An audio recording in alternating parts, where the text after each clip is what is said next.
Dobro večer, divni ljudi. Evo, konačno je pred vama i predamnom album koji se zove Ekskurzije, koji sam relativno dugo radio, ali sam zaista zadovoljan time šta smo uradili, kako to sve izgleda, kako to se zvuči. To je bilo jedno divno druženje, divna saradnja i evo prilike da vam o tome kažem. Ići ćemo pesmu po pesmu i probat ću da istaknem svako ko je radio na tome zajedno sa mnom. Nekada je to bilo A1, a danas je prva stvar na albumu. Kod mene je to Amsterdam Central Station, tako se zove. Tema koja je sasvim slučajno nastala, vremenom kako se razvijela, nekako mi je tačno bila ono što sam doživio u Amsterdamu od 2006. godine, kombinaciju vode, kanala, vetrenjača, severnog vetra i ostalih stvari koje se tamo mogu naći. Odmah sam znao da je prava ritam sekcija za tu stvar možda najbolja s kojom sam do sada radio, a to je ritam sekcija Ana Stanić benda, gde su Radovan Rosić i Vladan Stanojević. Kasnije je, posle klavijature i svega, došao Dušan Bezuha koji je odradio fenomenalne gitare i time smo nekako zatvorili tu glavnu stvar. Perkus je još dodao Aleksandar Dulović i to je to. Možemo da pređemo već na sledeću. Sledeće je Orient Express, za koju ste svi vi verovatno čuli, ko nije, imaće prilike upravo da čuje na novom albumu, sad konačno i u hard copy izdanju. Orient Express je praktično jedina stvar koja se peva na albumu. Prvobitna ideja je bio blues instrumental sa violinom i vremenom je došlo do ideje da Đorđe Miljenović ili Sky Vikler nešto odsvira na albumu. Prvobitno bila ideja da odsvira gitaru ili violu ili violinu, a onda kad smo pričali o tome, on je došao na ideju da napiše tekst, jer mu je savršeno odgovarao tonalitet. Ja sam zamolio da to bude vezano za njegov roman i tako nastala ta pesmica o prasetu. Od ostalih ljudi koji su tu radili je Blue Family Band iz Pančeva, s kojim sam ja jako lepo sarađivao. To su Rade Krivokuća na bubanj, Milan Jaraković bas, Ljubomir Đorđević svirao usnu harmoniku i Ivan Stanošević Gigo je svirao gitaru. Treća stvar koja je na albumu zove se Jam in Rome. U početku nije bila uopšte ideja da se pojavi na albumu, ali kad sam bio na dogovoru sa bubnjarom Blagojem Nedeljkovićem Pačetom, kad sam mu pustio stvari za koje sam mislio da će on najbolje odsvirati, on mi rekao, super su ove stvari, ali kao daj neki funk, neki dobar ritam, meni se to tako se svira.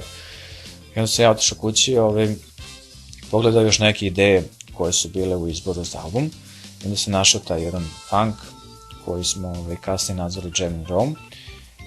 To je prva stvar od mojih instrumentala koja je vežbana u jednoj prostorija. Upravo kod Pačeta smo Darko Pače i ja vežbali prilikom primenjivanja, to je prilikom vežbanja i rada na albumu. Pored Darka i Pačeta, Duda je odsvirao gitare i imao sam brass sekciju. Velika pomoć je došla od Bore Veličkovića. Kad sam Bori nosio prve ideje duvača, on je samo rekao, Milanče, ne, to tako ne može, ovo ovako ne može. Rekao, pa što, pa kao šta sad ti sediš tamo sa klavijaturom i smišljaš linije, ali kao treba u stvari da imaš u vidu da to neko treba i da odsvira. Tako da smo onda jednu po jednu liniju prolazili kod njega za kompjuterom i za klavijaturom, on je sve to svirao i onda smo modifikovali stvari koje duvači nisu mogli da odsviraju. Tako da s te strane, pored Darka, Pačeta i Dude, svirali su Bora Veličković trubu, Mihajlo Bogosavljević svirao trombon i Lejher Nađ, koji sada u postavi kvarteta je svirao saksofon. Četvrta stvar se zove Jeson u Londonu ili Autumn in London. Sasvim slučajno nastala bas linija, iz bas linije se kasnije razvio taj lepi groove, po meni možda jedan od najboljih na albumu. I što se tiče aranžmana, u ovoj stvari sam se najviše igrao sa nekim klavijaturama, sa farbama i tako dalje, sa sintovima, mada ih je bilo minimalno onoliko koliko sam mislio da treba. Bubin je svirao Marko Perić, jedan od mojih drugara iz blues perioda, iz benda Rooster Blues. Bas je svirao Marko Cvetković iz Delarno benda. Gitaru je odsvirao i to temu koja neodoljivo podsjeća na jesen, upravo Dušan Bezuha, već pomenuti, a solo na klaviru i džez aranžman tog srednjeg dela je odsvirao Vasil Hadžimanov. Sa Vasilom se nisam znao toliko dobro na samom početku snimanja, ali sam nekako osetio da bi on bio perfektan za to i što se kaže nisam trošio jednostavno pustio se vreme da teče i pokušavao da ga dobijem nekoliko puta. Na kraju sam uspeo u tome. Kad smo se našli, kada je snimio svoj deo, pitao je me da li sam zadovoljan i sam rekao naravno, meni je to perfektno, ako si ti i ja sam. I rekao ok, nije loše, ja sam u principu zadovoljan i onda smo otišli da popijemo piće Željko Veljković, producent kod koga smo to radili, Vasil je producent, Sky i Vikler, odnosno Đorđe, Vasil i ja smo otišli na piće, to je sve trajalo, bila neka neformalna priča o filmovima i negde kad smo već trebali da se rastajemo, recimo oko 2 ujutru, Vasil kaže tebi je ono u kliku to znači u tempu, rekao pa da jeste, ajde ja bi to da uradim ponovno. Tako da je posle izvesnog vremena on to opet odradio sve što se kaže po svojoj volji i pokazao koliko je dobar u svemu tome.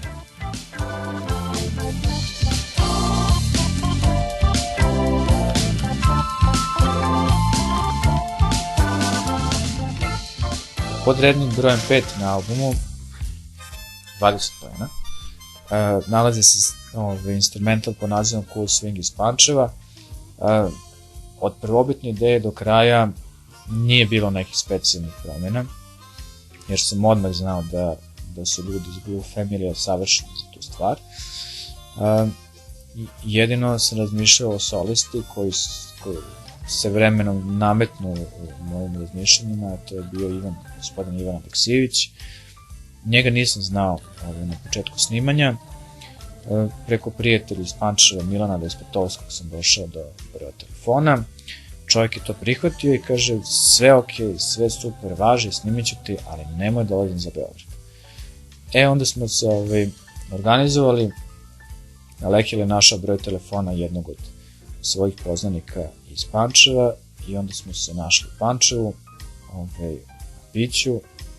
Ivan nije htio ni da mi da ni piće da platim, kaže ti si došao u Pančevo, ti si moj gost, uzeo pod ruku njegovu klavijaturu koju zove Šporet i otišli smo u jedan od stanova gde je taj prijatelj, odradili smo to snimanje, iz drugog tejka je sve bilo naravno savršeno kako je trebalo i to je verovatno jedno od najbržih snimanja koje sam imao i kratko rečeno to je to. Dakle, osim Ivana bili su momci iz Blue Family-a, znači Rada, Milanče, Ljuba i Kiba i ja sam svirao orgulje. Belgrade Funky Time je 6. numera na albumu.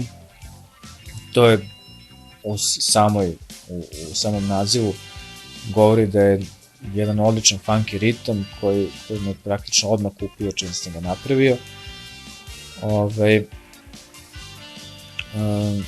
Nisam znao dugo ko bi mogao da bude solista za tu priliku. Razmišljao sam o raznim usno-harmonikašima, to mi je bila prva ideja, a onda vremenom sam došao nekako na ideju preko moje prijateljice Kristine Savić da pozovem Vladu Vučkovića Paju. Ispostavilo se da to bila zaista sjajna odluka, čovjek je odmah prihvatio, čak se i zahvalio što sam se njega setio da svira, jako brzo smo se dogovorili i videli i 2 dana posle koncerta koji je radio u areni sa pilotima, došao u studio, seli smo jedan preko puta drugoga, on je svirao gitaru, ja sam svirao orgulje i završili smo posao zaista brzo i sjajno.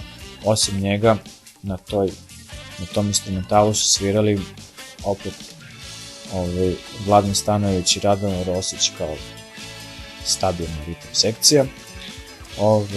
Zatim Ivan Balvanlije, producent, je dodao Bach gitaru koja je zaista sjajna.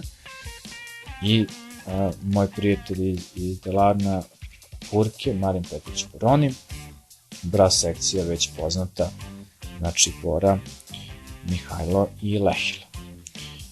Sledeće po redu je putovanje Mississippijem, Traveling by Mississippi. Nastala je kao, znači da kažem moj odgovor, ali nastala je kao jedan od mojih omiljenih blues bendova je Allman Brothers Band i hteo sam da napravim nešto slično tome opet na moj način. To je takozvani belly blues i došao sam do te teme koja me neodoljivo podsjeća na Mississippi.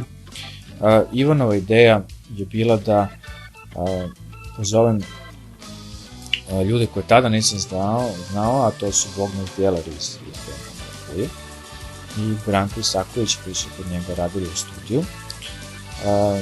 S Bogdanom sam se isto vrlo brzo dogovorio, videli, odradili, a Branko me je skroz oduševio s te strane što se ispostavilo da smo vrlo bliski po razmišljenju i priči, a zatim se ispostavilo da je moj komšija. Znači, 2 zgrade od mene živi čovjek, neverovatno. To smo relativno brzo spakovali i pošto ta pesma generalno nema puno instrumenta, opet je bilo pitanje soliste. Aleksandra Zafirovu ili Zafu sam ranije slušao po raznim bendovima, pre svega sa svirki Fastboxa, i uvek mi izgledao nekako smrknut, zeznut, sab, onako. Međutim, kad smo se upoznali u 2006. kada sam počeo da sviram kod Ane Stanić, ispostavilo se da je to jedan sjajan tip i sjajan gitarista, odličan muzičar, vrlo zabavan i uvek spreman da se dogovorimo, tako da na kraju stvar su svirali Bogdan Zdjelar, Branko Isaković, Aleksandar Radulović je dodao perkusije i ja sam svirao orgulje u jednom momentu i sa Vahom i Zafa je svirao Vah gitaru.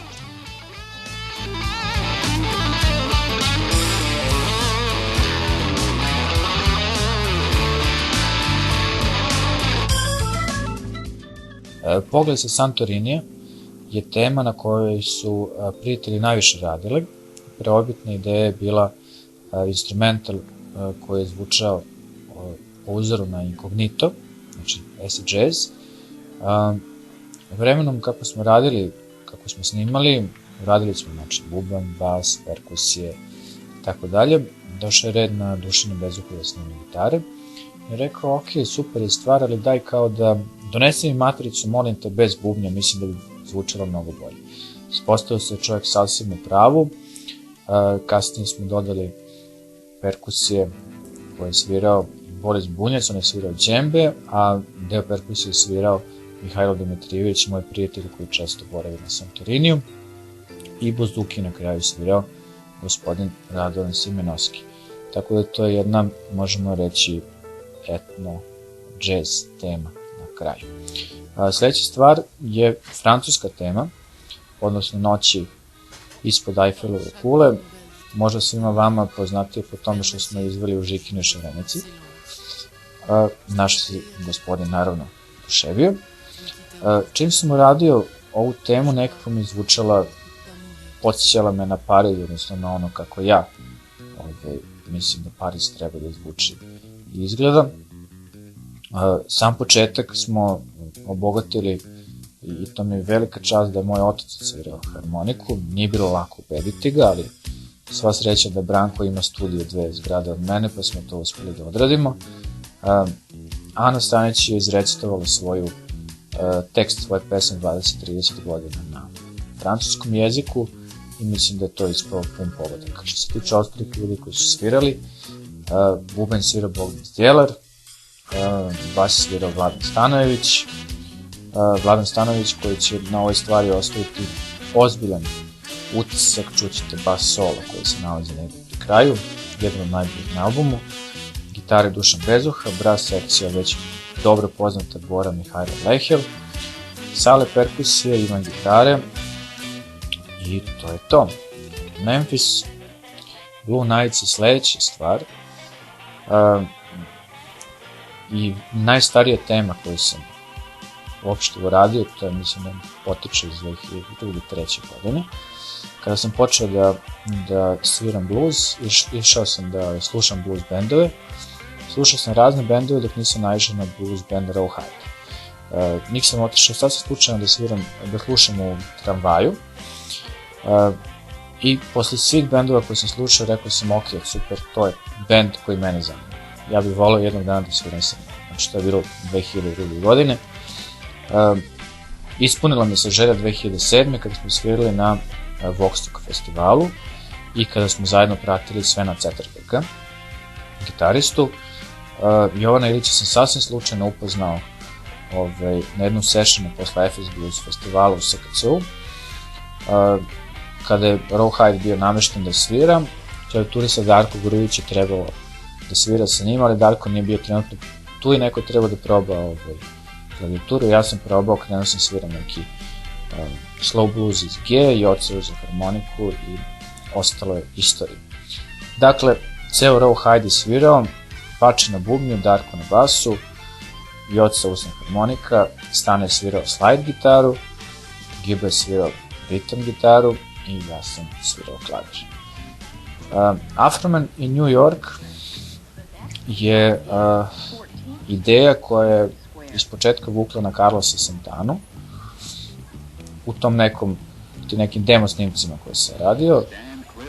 Tako se vozimo, Ljubomir Đorđević i ja krećemo za Pančevo, pustio ja to njemu i on kaže ovo je New York. Znači, ovde nema razmišljanja, kao ovo je 100% New York. Cijelo priče falio još Afroman, a Afroman jedini koga ja znam je Alberto iz benda Sabi. Ispostavilo se da je Alberto snimao svoje deonice tačno 10 godina nakon prvih demo snimaka koje sam ja radio iz Sabi i tako nekako smo uspeli da spojimo tu saradnju na zajedničko dobro iskustvo. Duvači su se odmah hvatili za glavu kad su čuli koliko ima deonica, cela stvar traje preko 8 minuta, ali eto, uspeli smo to nekako gore da spakujemo, pa nije bilo toliko strašno. Od ostalih ljudi, dakle, snimali su Radovan Rosić, Vladan Stanojević, gitari Dušan Bezuha, duvači standardno Bora Lehel Mihajlo. To je to. Dolazimo do poslednje stvari na albumu, koja se zove Talking About Blues in Cuba. Po meni jako značajna tema. Moj izlet, znači na neki drugi kontinent, pokušaj da spojimo dve tematske različite. Ideje kreće iz slow bluesa. Čim se napravio taj slow blues, nekako mi je zvučao na afro-kuban. Ljudi kojima sam prvi puštao, oni naravno nisu mogli to da čuju, ali vremenom sam došao do toga da dovedemo i Lazara Del Tora i Nidiju da gostuju, da urade taj kubanski deo. Na kraju, uz pomoć Ivana Grlića, mog prijatelja, sam uspio da dovedem i Vlado Maričić. Vlado Maričić je nesebično odradio aranžman, znači za upravo taj kubanski deo.